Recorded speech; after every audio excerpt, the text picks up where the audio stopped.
In today's video, I'm going to teach you how to effectively share a form using Microsoft Forms to gather responses from your audience. This guide will walk you through the process step by step, ensuring that you have the tools you need to distribute your form efficiently.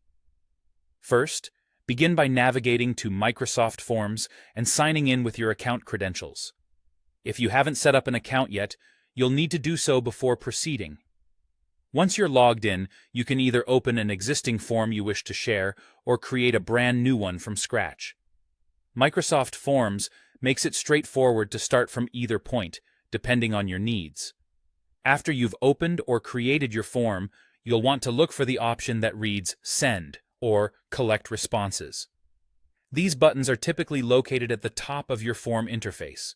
Clicking on this button will bring up a series of sharing options designed to help you distribute your form to a broad audience. Now, let's focus on the sharing panel that has just appeared. Here, the first thing you'll notice is a setting called Who Can Respond. This is crucial, as it determines who can access and fill out your form. If your goal is to cast a wide net and collect responses from as many people as possible, you'll want to choose the option Anyone Can Respond. This setting makes your form publicly available so people both inside and outside your organization can participate. There are, however, alternative settings if you prefer to limit access. You might select Only people in my organization can respond, or Specific people in my organization can respond if you need to control who can participate. These options are especially useful in cases where sensitive information is being gathered or if you want to target a more specific audience. Once you've made your selection, it's time to decide how you'd like to share your form. Microsoft Forms offers several methods to distribute it.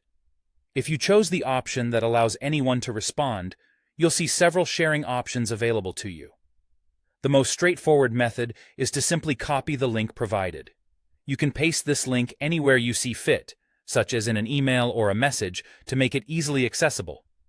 Another option is to download a QR code, which participants can scan with their phones to access the form.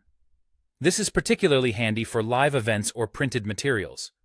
Finally, if you have a website or web page, you might opt to embed the survey directly on your site using the provided embed code. This way, visitors to your site can complete the form without being redirected elsewhere. And there you have it.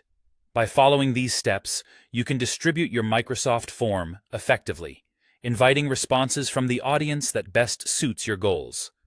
Happy form sharing, and I hope you gather all the valuable insights you're seeking.